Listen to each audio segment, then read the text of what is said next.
హైదరాబాద్ వనస్థలిపురంలో ఓ వివాహిత ఆత్మహత్యకు పాల్పడింది. కుటుంబ కలహాల వల్లే ఈ సూసైడ్ చేసుకున్నట్లు తెలుస్తోంది.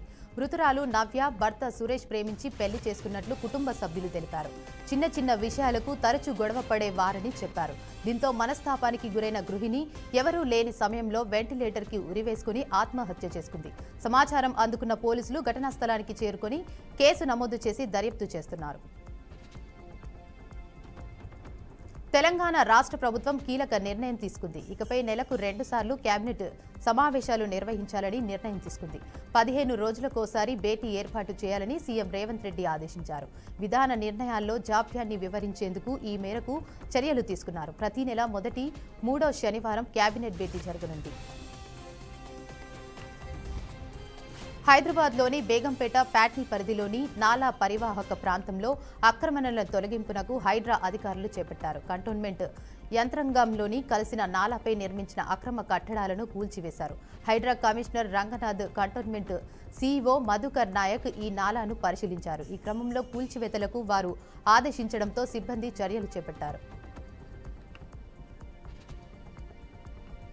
యాదాద్రి జిల్లాలో నేడు సీఎం రేవంత్ రెడ్డి పర్యటించనున్నారు. ఆలేరు నియోజకవర్గం తుర్కపల్లి మండలం తిరుమలాపురంలో గంధమల్ల రిజర్వాయర్ పనులకు పలు అభివృద్ధి పనులను శంకుస్థాపన చేయనున్నారు. అనంతరం తిరుమలాపురంలో పబ్లిక్ మీటింగ్లో పాల్గొననున్నారు. మీటింగ్ తర్వాత చాపర్లో హైదరాబాద్కు తిరుగు ప్రయాణం కానున్నారు. టాలీవుడ్ యువ కథానాయకుడు అక్కినేని అఖిల్ ఒక ఇంటివాడయ్యాడు. తన ప్రియురాలు జైనబ్ రవ్జీతో కలిసి ఆయన ఇవాళ హైదరాబాద్లోని అన్నపూర్ణ స్టూడియోస్లో వైభవంగా జరిగిన వేడుకల్లో 7 అడుగులు నడిచారు. గతేడాది నవంబర్లో వీరి నిశ్చితార్థం జరిగింది. ఈ ఏడాది తెలుగు సినీ పరిశ్రమలో అత్యంత ఆసక్తిగా ఎదురుచూస్తున్న వివాహాల్లో ఇది ఒకటిగా నిలిచింది. ఈ వివాహ వేడుకకు సినీ పరిశ్రమకు చెందిన పలువురు దిగ్గజాలు హాజరై నూతన వధూవరులకు ఆశీర్వదించారు.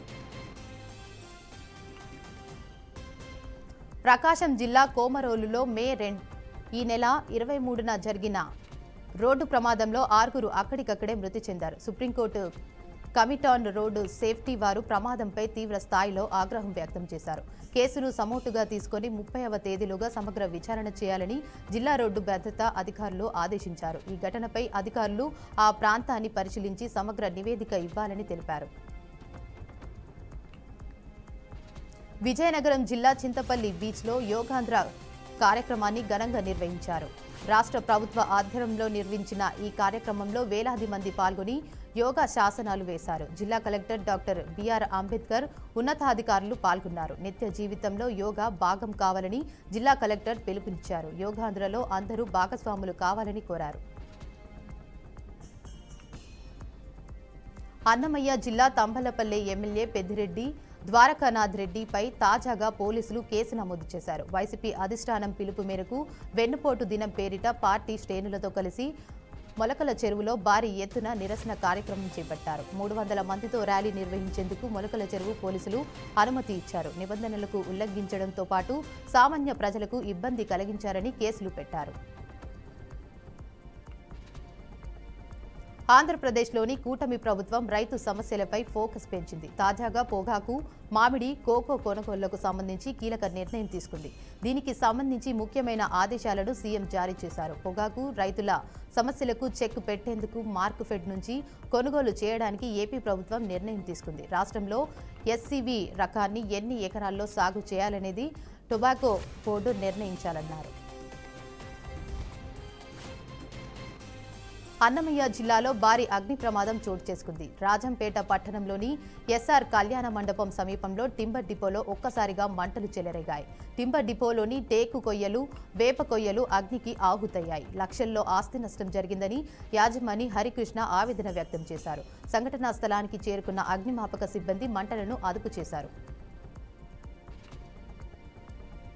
బ్యాంకులకు వేల కోట్ల రూపాయలు ఎగవేసి విదేశాల్లో దాక్కున్న బిలియనీర్ విజయ్ మాల్యా ఓ పాడ్కాస్ట్లో కీలక వ్యాఖ్యలు చేశారు.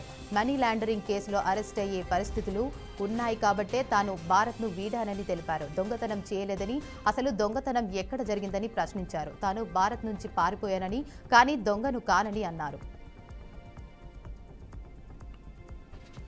ఆర్సీబీ విజయోత్సవం సందర్భంగా చిన్నస్వామి స్టేడియం వద్ద జరిగిన తొక్కిసలాట ఘటనపై పోలీస్ డిపార్ట్మెంటు విచారణను వేగవంతం చేసింది. ఈ మేరకు RCB team marketing head Nikhil సోసలేను పోలీసులు ఇవాళ బెంగళూరు ఎయిర్పోర్టులో అరెస్ట్ చేశారు. అతడు ముంబైకి వెళ్తుండగా చాకచక్యంగా అదుపులోకి తీసుకున్నారు. అదేవిధంగా ఈవెంట్ నిర్వాహక సంస్థ డిఎన్ఏ ఎంటర్టైన్మెంట్ నెట్వర్క్స్ ప్రైవేట్ లిమిటెడ్కు చెందిన 3 సిబ్బందిని కూడా పోలీసులు అదుపులోకి తీసుకున్నారు.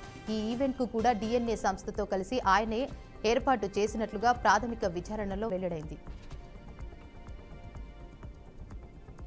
బ్యాలెట్ ద్వారా ఎన్నికలు నిర్వహించినప్పుడే బీఎస్పీకి మంచి రోజులు వస్తాయని ఆ పార్టీ అధినేత మాయావతి వ్యాఖ్యానించారు. ఈవీఎంలు బదులుగా బ్యాలెట్ పత్రాల ద్వారా ఎన్నికలు నిర్వహించాలని డిమాండ్ చేశారు. బీఎస్పీ అభ్యర్థులు గెలవకుండా నిరోధించడానికి, పార్టీపై దళిత ఓటర్ల నమ్మకాన్ని విచ్ఛిన్నం చేయడానికి ఈవీఎంలను తారుమారు చేస్తున్నారని ఆమె ఆరోపించారు. ప్రస్తుత ప్రభుత్వంలో బ్యాలెట్ ఎన్నికలు సాధ్యం కాకపోవచ్చని మాయావతి తెలిపారు. రష్యా ఉక్రెయిన్ మధ్య గత 4 ఏళ్ల నుంచి యుద్ధం సాగుతోంది. యుద్ధాన్ని ఆపేందుకు అంతర్జాతీయ మధ్యవర్తులు ప్రయత్నించినా సత్ఫలితాన్ని ఇవ్వలేదు. ప్రాముఖ్యంగా ట్రంప్ రెండోసారి అధికారంలోకి వచ్చాక యుద్ధాన్ని ఆపేందుకు ఇరు దేశ నేతలతో చర్చించారు. అయినా ప్రయోజనం లేకుండా పోయింది. దీంతో అమెరికా విసుగెత్తిపోయింది. తాజాగా యుద్ధంపై ట్రంప్ స్పందిస్తూ ఇరు దేశాల యుద్ధాన్ని చిన్నపిల్లల గొడవతో పోల్చారు. 2 దేశాల చిన్నపిల్లల్లా కొట్టుకోనివ్వండి అని వ్యాఖ్యానించారు. అమెరికా అధ్యక్షుడు డొనాల్డ్ ట్రంప్, ప్రపంచ కుబేరుడు ఎలాన్ మస్క్ మధ్య విభేదాలు ముదురుతున్నాయి. గత కొంతకాలంగా ట్రంప్ ప్రభుత్వంపై మస్క్ విమర్శలు గుప్పిస్తున్నారు. ట్రంప్ నిర్ణయాలను తీవ్రంగా వ్యతిరేకిస్తున్నారు. ఇటీవలే ట్యాక్స్ బిల్లును తీవ్రంగా వ్యతిరేకించిన మస్క్ సెక్స్ కుంభకోణంలో నిందితుడైన జెఫ్రీ ఎప్స్టైన్తో ట్రంప్నకు సంబంధాలు ఉన్నాయని సంచలన ఆరోపణలు చేశారు.